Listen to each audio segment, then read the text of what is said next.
தேர்தல் பத்திரம் மூலமாக பல்லாயிரக்கணக்கான கோடி ரூபாயை சுருட்டிய மோடியும் அமித்ஷாவும் செய்திருக்கக்கூடிய மற்றொரு பித்தலாட்டம் இன்றைக்கு வெளிவந்திருக்கிறது. அது பேரதிர்ச்சியை தரக்கூடியதாக இருக்கிறது. அது என்ன தெரியுமா?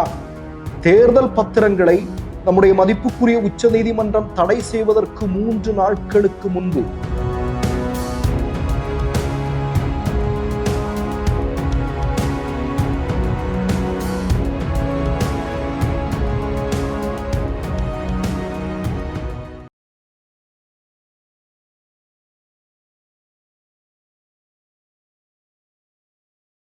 மிஸ்டர் பர்ஃபெக்ட் எக்ஸ்ட்ரா கோல்டு திருமணமான ஆண்களுக்கு திருப்பு முனையை ஏற்படுத்தும் ஹலாலான இயற்கை வியாகரா. வயதான பலகினமா, சுகர் பலகினமா, இனி கவலை வேண்டாம், உடனே ஆர்டர் செய்யுங்கள். வணக்கம். தேர்தல் பத்திரம் மூலமாக பல்லாயிரக்கணக்கான கோடி ரூபாயை சுருட்டிய மோடியும் அமித்ஷாவும் செய்திருக்கக்கூடிய மற்றொரு பித்தலாட்டம் இன்றைக்கு வெளிவந்திருக்கிறது. அது பேரதிர்ச்சியை தரக்கூடியதாக இருக்கிறது. அது என்ன தெரியுமா? தேர்தல் பத்திரங்களை நம்முடைய மதிப்புக்குரிய உச்ச நீதிமன்றம் தடை செய்வதற்கு 3 நாட்களுக்கு முன்பு பாஜக மேலும் 10,000 கோடி மதிப்பிலான தேர்தல் பத்திரங்களை விற்க முயற்சி செய்துள்ளது. இது தகவல் அறியும் உரிமை சட்டத்தின் மூலமாக இன்றைய தினம் அம்பலமாகி இருக்கிறது. அதாவது தலா 1 கோடி மதிப்புள்ள 10,000 தேர்தல் பத்திரங்களை அச்சிடுவதற்கு ஒன்றிய நிதி அமைச்சகம்னா நல்லா கேட்டுங்க, நிர்மலா சீதாராமனுடைய தலைமையில் இருக்கக்கூடிய ஒன்றிய நிதி அமைச்சகம் ஒப்புதல் அறிவித்துள்ளது. இன்றைக்கு அம்பலமாகி இருக்கிறது.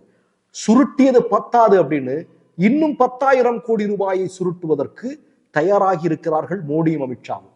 10,000 கோடி ரூபாய்க்கான தேர்தல் பத்திரங்களை கையில வச்சுக்கிட்டு இடி கையில கொடுத்து அனுப்புவாங்க. அனுப்பிட்டு அங்க போய் மிரட்டுறது, நீ இதை பண்றியா, எனக்கு அவனை தூக்கணும், வேற வழி இல்லை, நீ இதுக்கு இது பண்றியா, கூடுதலா இந்த காசை கொடு, இப்படின்னு மிரட்டுறதுக்கு எவ்வளவு பெரிய திட்டங்களை மோடியும் அமித்ஷாவும் சேர்ந்து போட்டிருக்கிறார்கள் என்பது இப்போது புரிகிறதா?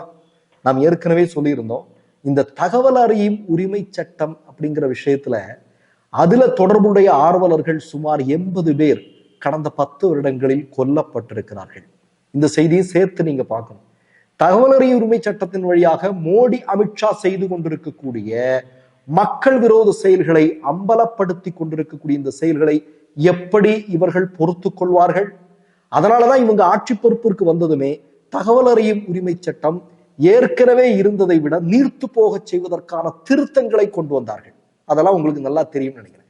ஏன்னா இவர்கள் செய்ய போவது பெரிய பெரிய மக்கள் மோசடிவான விஷயங்கள். அப்ப இது வெளிவராம இருக்கிறதுக்கு தகவல் அறிவு உரிமை சட்டத்தை நீர்த்து போக செய்வது இல்லையா? எல்லா சட்டங்களையும் நீர்த்து போகுது. நான் ஏற்கனவே சொன்னேன், முன்னாடி எல்லாம் ஊழல் பற்றி தகவல் கொடுத்தால் அவர்கள் அரசாங்கத்தால் பாதுகாக்கப்பட வேண்டும், அவருடைய பெயர் அவருடைய உயிர் எல்லாம் பாதுகாக்கப்பட வேண்டும். இப்ப எப்படி மோடி வந்த பிறகு எப்படின்னா, நீ ஊழல் செஞ்ச அப்படின்னா உன் மீது வழக்கு பதிவு செய்யலாம் அப்படின்னு சட்டத்திட்டத்தை கொண்டு வர.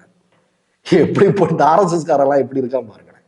இந்திய நாட்டில் இந்த RSS காரன் ஆட்சி பண்ணா என்ன நடக்கும் அப்படிங்கிறதுக்கு இதெல்லாம் உதாரணம். சரி, இந்த மாதிரி 10,000 கோடியை சுருட்டுறதுக்கு பிளான் பண்ணி இருக்கிறாங்க. நல்ல வேளை தேர்தல் பத்திரங்களை செல்லாது என்று உச்ச நீதிமன்றம் அறிவித்தது வரலாற்று சிறப்பு மிக்க தீர்ப்பு.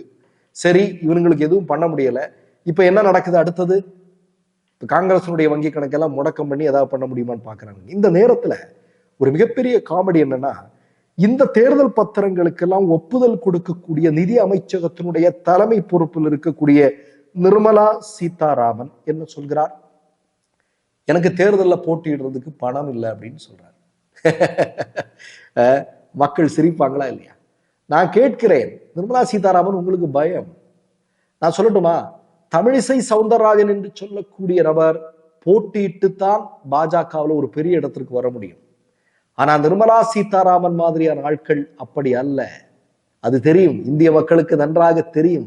இந்த வடை சுடுறதெல்லாம் இங்க சுட வேண்டாம்.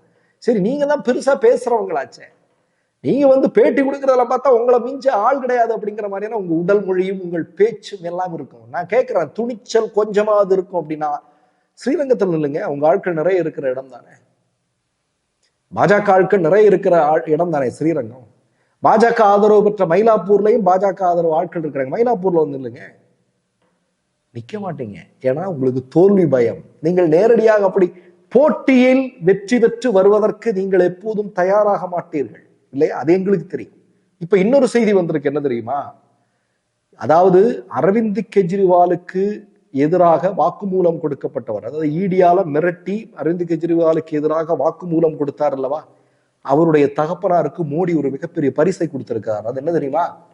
இந்த வாட்டி பாராளுமன்ற தேர்தலில் போட்டியிடுவதற்கு அவருக்கு சீட்டு கொடுத்திருக்காங்க. அதாவது அரவிந்த் கெஜ்ரிவாலுக்கு எதிராக அப்ரூவரான நபர் அவருடைய தகப்பனாருக்கு பாராளுமன்றத்தில் போட்டியிடுவதற்கு சீட்டு வழங்கி இருக்கிறார் மோடி.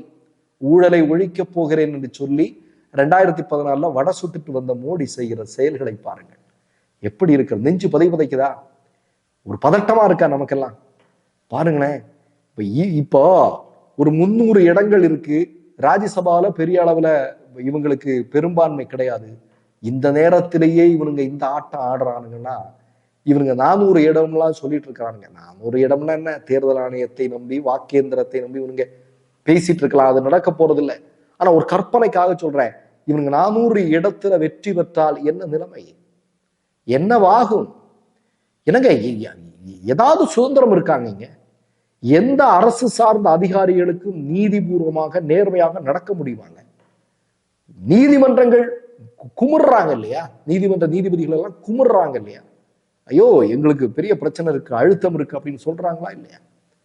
காலையில் கூட நம்ம ஒரு பதிவு போட்டிருந்தோம், தேர்தல் ஆணையம் அப்படிங்கிறது. தேர்தல் ஆணையம் இன்னைக்கு பல் பிடுங்கப்பட்ட சிங்கம் மாதிரி இல்லையா?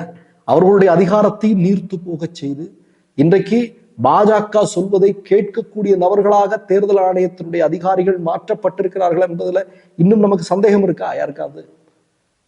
அப்ப எப்படிப்பட்ட சிக்கல்கள் இருக்கு பாருங்க. இப்ப இதையெல்லாம் தாண்டி நாம் பாஜகவை வீழ்த்த வேண்டி இருக்கிறது. இவ்வளவு பெரிய சிக்கல். அதான் நான் எப்பவுமே சொல்றது, இவனுங்களை இந்த வருஷத்தோட வீட்டுக்கு அனுப்பிடலாம், அதுல பிரச்சனை இல்லை. ஆனால் வீட்டிற்கு அனுப்பினாலும் இவனுங்க இந்தியாவுடைய இந்த கட்டமைப்புல செஞ்சு வச்சிருக்கிற அந்த செயல்கள் இருக்கிறது அல்லவா, அது பல தலைமுறைகளை பாதிக்கும். இந்தியாவில் பிறக்கக்கூடிய, அதற்கு அடுத்து பிறக்கக்கூடிய பல்வேறு தலைமுறையை பாதிக்கக்கூடிய அளவிற்கான தீங்குகளை இந்தியாவினுடைய கட்டமைப்பில் இவர்கள் செய்து வைத்திருக்கிறார்கள். அப்ப இதுல இருந்து தப்பிக்கிறது அப்படிங்கிறது தான் எப்படின்னு தெரியல. ஆட்சி அதிகார மாற்றம் வந்துடும், ஆனா அதை இல்லாமல் ஆக்குவதற்கு நமக்கு பெரிய டைம் ஆகும். எப்படி என்ன செய்ய போறோம்னே தெரியல. மற்றொரு நிகழ்வில் சந்திப்போம். நன்றி, வணக்கம். மை நேம் இஸ் ரெட் சேனலை சப்ஸ்கிரைப் பண்ணிக்கோங்க. அதுக்கப்புறமா பக்கத்தில் இருக்கிற ஜாயின் பட்டனை கிளிக் பண்ணீங்கன்னா ஒரு நியூ பேஜ் ஒன்று ஓப்பன் ஆகும். அதுலயும் ஜாயின் பட்டனே கிளிக் பண்ணிக்கோங்க. அதுல பாத்தீங்கன்னா credit R debit card options இருக்கு. இதுல உங்களுக்கு விசா, மாஸ்டர் கார்டு, ரிப்பே அப்படின்னு 3 ஆப்ஷன்ஸ் கொடுத்துருக்காங்க. அதுல நீங்க எந்த கார்டு சூஸ் பண்றீங்களோ அந்த கார்டோட நம்பர் என்டர் பண்ணிக்கோங்க. அப்புறமா கார்டோட வேலிடிட்டி மந்த் அண்ட் இயரை டைப் பண்ணிக்கோங்க. அடுத்தபடியா உங்க கார்டோட பின்னால சிவிசி கோடுன்னு சொல்லிட்டு 3 நம்பர்ஸ் கொடுத்துருப்பாங்க. அந்த நம்பர் இதுல என்டர் பண்ணிக்கோங்க. அப்புறமா அட்ரஸ் அண்ட் இன்ஃபர்மேஷன் என்டர் பண்ணிட்டு பைங்கிற பட்டனை கிளிக் பண்ணிக்கோங்க. ஒருவேளை உங்க கார்டு நம்பர் இன்வாலிட்னு காமிச்சிச்சுன்னா உங்க கார்டுல இன்டர்நேஷனல் யூசேஜை எனேபிள் பண்ணுங்க.